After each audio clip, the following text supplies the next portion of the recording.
నమస్కారం. రిటర్స్.com సి ట్యుటోరియల్కి స్వాగతం.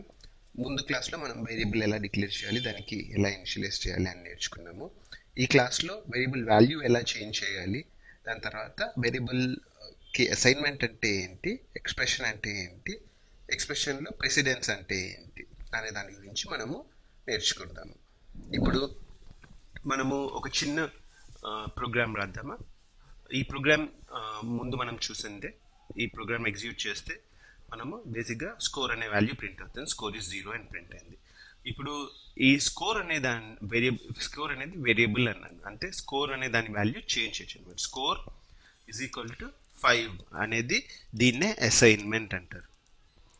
అసైన్మెంట్ అంటే ఏంటంటే ఒక వాల్యూ తీసుకెళ్ళి ఒక వేరియబుల్లో స్టోర్ చేయడం. సో ఇనిషియలైజేషన్ అంటే ఫస్ట్ టైం అసైన్మెంట్ చేస్తే దాన్నే ఇనిషియలైజేషన్ అంటారు.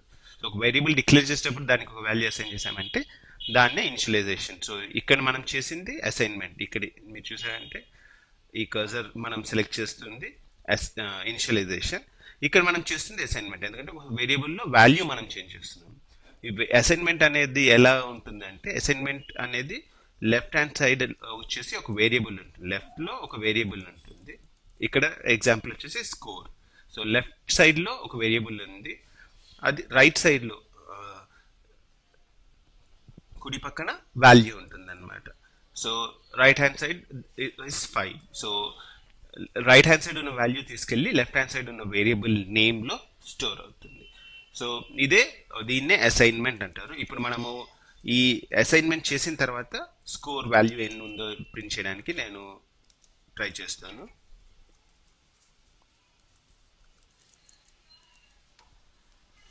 ఇప్పుడు మీరు చూసారంటే ఈ ప్రోగ్రామ్ అవుట్పుట్ చూద్దామా.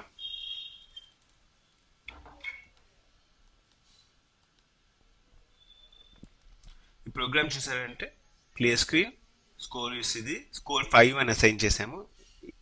ఇప్పుడు మీరు చూసారంటే స్కోర్ ఇస్ %d, అదే లైన్ మనం ప్రింట్ఎఫ్ యూజ్ చేసిన స్కోర్లో ఉన్న వాల్యూ చేంజ్ అయింది కాబట్టి స్కోర్ ఇస్ 5 అని ప్రింట్ అయింది. సో ఇది అసైన్మెంట్ ఆపరేటర్ అంటారు. నెక్స్ట్ వచ్చేసి మనము సింపుల్ ఎక్స్ప్రెషన్ గురించి తెలుసుకుందాం. సో 5 + 5 × 10. ఇప్పుడు మీరు ఇక్కడ చూసిన దాన్ని ఎక్స్ప్రెషన్ అంటారు. ఎక్స్ప్రెషన్ అంటే ఎక్స్ప్రెషన్ ఇస్ సంథింగ్ విచ్ 5 + 5 × 10 అలాంటివన్నిటిని ఎక్స్ప్రెషన్స్ అంటారు. Expressions consist of operators and operands. Operators అంటే ఈ పైన ఎక్స్ప్రెషన్లో చూసారంటే ఆపరేటర్స్ అంటే ప్లస్, స్టార్, ఇవన్నిటిని ఇంటూ, ప్లస్ ఇంటూ ఇవన్నిటిని ఆపరేటర్స్ అంటారు. పైన దాంట్లో 5, 10 ఇవన్నీ ఆపరెంట్స్. ఏవైతే వాల్యూస్ ఉన్నాయో వాటిని ఆపరెంట్స్ అంటారు.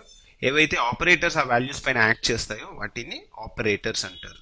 సో ఈ ప్లస్, స్టార్ వచ్చేసి ఆపరేటర్స్, ఆపరెంట్స్ వచ్చేసి 5, 10. ఇది ఎక్స్ప్రెషన్. సో బేసిక్గా ఈ ఎక్స్ప్రెషన్ వచ్చేసి రెండు విధాలుగా క్యాలిక్యులేట్ చేయొచ్చు. ఏంటంటే 5 + 5 ఫస్ట్ క్యాలిక్యులేట్ చేసి దాని తర్వాత 10 మల్టిప్లై చేయొచ్చు. సో 5 + 5 ఎంత, 5 + 5 వచ్చేసి 10, 10 × 10 100. ఈ వాల్యూ 100 అయినా రావచ్చు, లేకపోతే ఇంకొక విధంగా కూడా క్యాలిక్యులేట్ చేయొచ్చు. 5 × 10 ఫస్ట్ క్యాలిక్యులేట్ అయింది అనుకోండి, అప్పుడు 5 × 10 50, దాని తర్వాత 5 + 5 55. సో మనము ఈ వాల్యూ ఏ వస్తుందో ఒకసారి చూద్దామా. Score is %d again, score. ఇప్పుడు డీబగ్ చేసి again will see what the output is. ఇప్పుడు చూసారంటే యాక్చువల్గా వాల్యూ 55 అని ప్రింట్ అయింది. ఇది మనం ఇందాక చూసినట్టు 5 + 5 × 10, 5 + 5 10, 10 × 10 100 అని కూడా ప్రింట్ అయి ఉండొచ్చు, కానీ 55 అని ప్రింట్ అయింది. ఇది డిసైడ్ చేసేదాన్నే యాక్చువల్గా ప్రెసిడెన్స్ అంటారు. ప్రెసిడెన్స్ అనేది డిసైడ్స్ ఒక ఎక్స్ప్రెషన్ ఎలా ఎవాల్యుయేట్ అవుతుంది అని. ఈ ఎక్స్ప్రెషన్స్ మీరు చూసారంటే ఇక్కడ ఈ ఎక్స్ప్రెషన్లో ఉన్న ఆపరేటర్స్ వచ్చేసి ప్లస్ అండ్ స్టార్. సో ఈ ప్లస్ అండ్ స్టార్లో యాక్చువల్గా స్టార్కి గ్రేటర్ ప్రెసిడెన్స్ ఉందన్నమాట. స్టార్ గ్రేటర్ ప్రెసిడెన్స్ దాన్ ప్లస్. టోటల్ డిఫరెంట్ ఆపరేటర్స్ ఏంటి, వాటి మధ్య ఉన్న ప్రెసిడెన్స్ ఏంటి అనేది తర్వాత మనం నేర్చుకున్నాం. కాకపోతే బేసిక్గా star has a greater precedence than plus. అందువల్లే మీకు ఈ ఎక్స్ప్రెషన్ ఎలా ఎవాల్యుయేట్ అవుతుందంటే ఫస్ట్ 5 into 10 ఎవాల్యుయేట్ అయింది, దాని తర్వాత +5 యాడ్ అయింది. మీరు ఇంకా ఈజీగా దీన్ని క్లియర్గా చెప్పాలంటే బ్రాకెట్స్ యూస్ చేసి పెట్టచ్చు అనమాట. నేను 5 into 10 బ్రాకెట్స్లో పెట్టానంటే అప్పుడు this has higher precedence, like డైరెక్ట్గా బ్రాకెట్లో ఉన్నది ఫస్ట్ క్యాలిక్యులేట్ అవుతుంది, దెన్ 5 తర్వాత +5 తర్వాత క్యాలిక్యులేట్ అవుతుంది. ఇప్పుడు ఈ ప్రోగ్రామ్ రన్ చేసి చూద్దామా? ఇప్పుడు చూస్తే మీకు అదే అవుట్పుట్ వచ్చింది 55.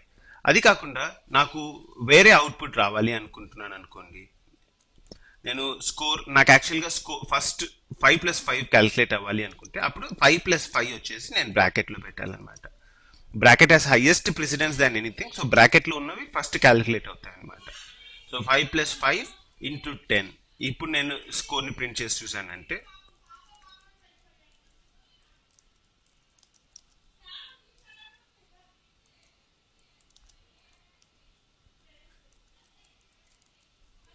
ఇప్పుడు నేను ఈ ప్రోగ్రామ్ రన్ చేశానంటే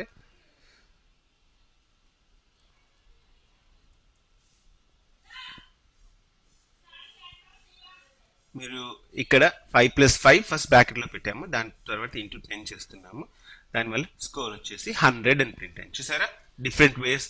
సో మనము ఇప్పటి వరకు ఆపరేటర్స్ అంటే ఏంటి, ఆపరెంట్స్ అంటే ఏంటి, expression is made up of operators and operands. Expressions అంటే ఆపరేటర్స్ ఉంటాయి, ఆపరెంట్స్ ఉంటాయి.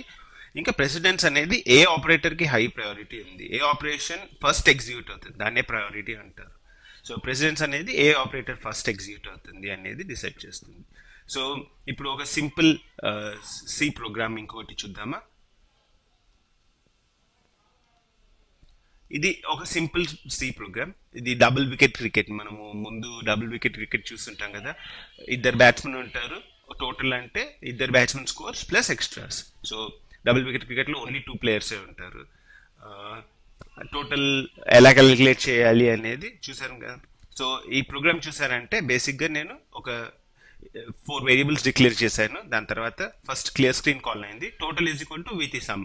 కాకపోతే యాక్చువల్గా అది ప్రాబ్లం ఏంటంటే ఈ బ్యాట్స్మెన్ 1 స్కోర్కి బ్యాట్స్మెన్ 2కి స్కోర్కి ఎక్స్ట్రాస్కి ఏ వాల్యూ నేను అసైన్ చేయలేదు.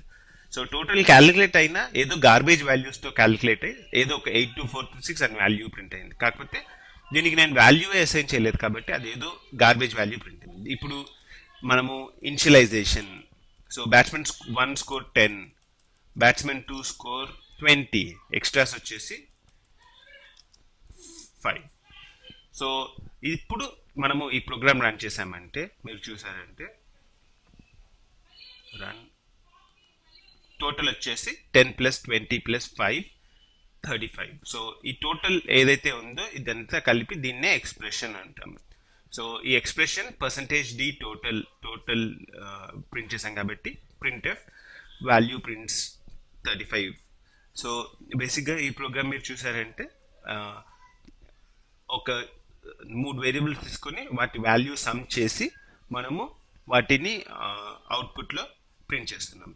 యాక్చువల్గా ఇప్పుడు మనము అన్ని వేరియబుల్స్ని డిఫరెంట్ లైన్స్లో డిక్లేర్ చేస్తున్నాము. అలా కాకుండా నేను ఇలా కూడా డిక్లేర్ చేయొచ్చు అనమాట. సో అన్ని వేరియబుల్స్ని ఒకే లైన్లో కూడా డిక్లేర్ చేయొచ్చు. నేను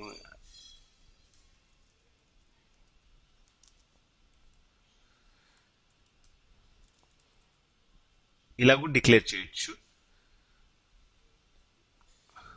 కానీ దీంట్లో ప్రాబ్లం ఏంటంటే ఇది మంచి ప్రోగ్రామింగ్ ప్రాక్టీస్, ఇది వర్క్ అవుతుంది. ఈ ప్రోగ్రామ్ కూడా ఇందాకలానే 35 అని అవుట్పుట్ ప్రింట్ అయింది. కానీ ఇలా చేయడం మంచి ప్రోగ్రామింగ్ ప్రాక్టీస్ కాదు, ఎందుకంటే ఇలాంటి ప్రోగ్రామ్స్ కొంచెం కష్టంగా ఉంటుంది అర్థం చేసుకోవడానికి. అందుకని ఈచ్ వేరియబుల్ని మనము సపరేట్ లైన్లో డిక్లేర్ చేస్తే ప్రోగ్రామ్ వచ్చేసి ఇంకా క్లియర్గా అండర్స్టాండ్ చేసుకోవడానికి ఈజీగా ఉంటుంది. ఇంతవరకు ఈ ట్యూటోరియల్లో మనం ఎక్స్ప్రెషన్స్ గురించి, ఆపరేటర్స్, ఆపరెంట్స్, దాని తర్వాత ఎక్స్ప్రెషన్స్ అండ్ ప్రెసిడెన్స్ గురించి నేర్చుకున్నాము. నెక్స్ట్ ట్యూటోరియల్స్లో మనము మరికొన్ని వేరియబుల్స్ గురించి నేర్చుకుందాము. అంతవరకు సెలవు మరి.